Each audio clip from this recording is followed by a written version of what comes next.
छै कन्हैया रहे गैया चराई के, अपने हो घर माखन खाई छै चोराई के। मन मोही ले लकई हो उ बनसी बजाई के, राधा के नच लकई हो कि पना घट पे जाई के। नाम छै कन्हैया रहे गैया चराई के, अपने हो घर माखन खाई छै चोराई के। मन मोही ले लकई हो उ बनसी बजाई के, राधा के नच लकई हो कि पना घट पे जाई के। डीजे गुड बदवानी मन मोही ले लकई हो उ बनसी बजाई के, बजाई के।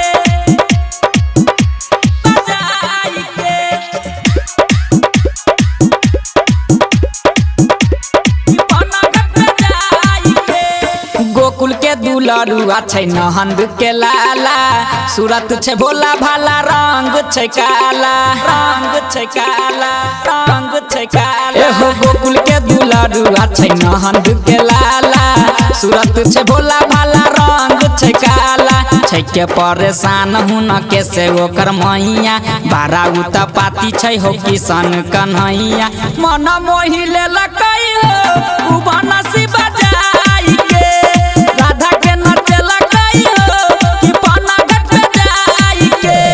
डीजे गुड बदवानी मन मोही ले लकई हो उ बनसी बजाई के, बजाई के। presented by Chopalji Music.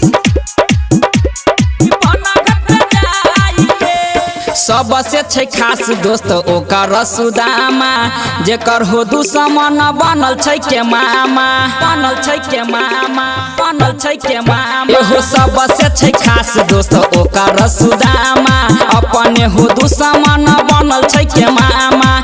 Ajay अकेला और उमेश उजाला, कहै छै कन्हैया के छै महिमा निराला। मन मोही ले लकई हो उ बनसी बजाई के, राधा के नच लकई हो कि पना घट पे जाई के। नाम छै कन्हैया रहे गैया चराई के, अपने हो घर माखन खाई छै चोराई के। मन मोही ले लकई हो